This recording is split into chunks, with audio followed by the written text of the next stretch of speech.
യഹൂദ ചരിത്രത്തിൽ റിച്ചോത്തി പറയുന്നത് ഇങ്ങനെയാണ്: പെട്ടകം ചുമക്കുന്നവർ രണ്ട് യോഗ്യത ഉണ്ടാകണം. ഒന്ന്, അവൻ നഗ്നപാതനായിരിക്കണം. എന്ന് പറഞ്ഞ കാലിൽ എന്തിടാൻ പാടില്ല? ചെരിപ്പിടാൻ പാടില്ല.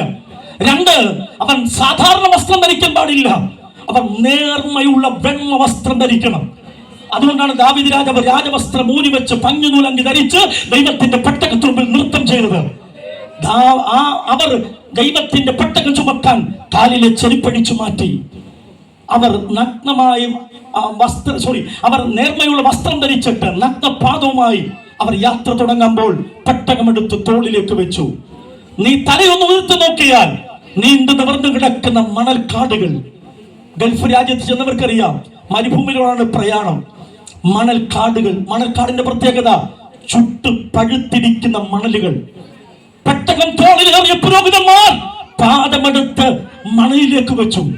ദൈവം ഇതിൽ നിന്ന് ജനത്തെ വിടുവിക്കാൻ 40 വർഷം ജനത്തിന്റെ ചെരുപ്പ് തയ്യാൻ ദൈവം അനുവദിച്ചില്ല.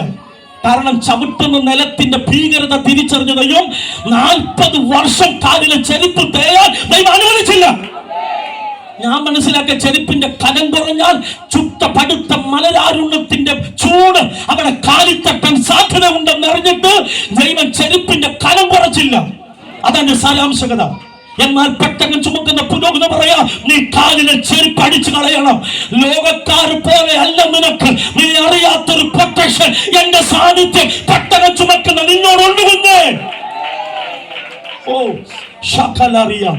പെട്ടകം ചുമക്കുന്ന പുരോഹിതന്മാർ പാദമെടുത്ത പഴുത്ത മണലാരുണ്യത്തിലേക്ക് വെച്ചപ്പോ കാലിന്റെ ഉള്ളങ്കാല് പൊള്ളാൻ തുടങ്ങി.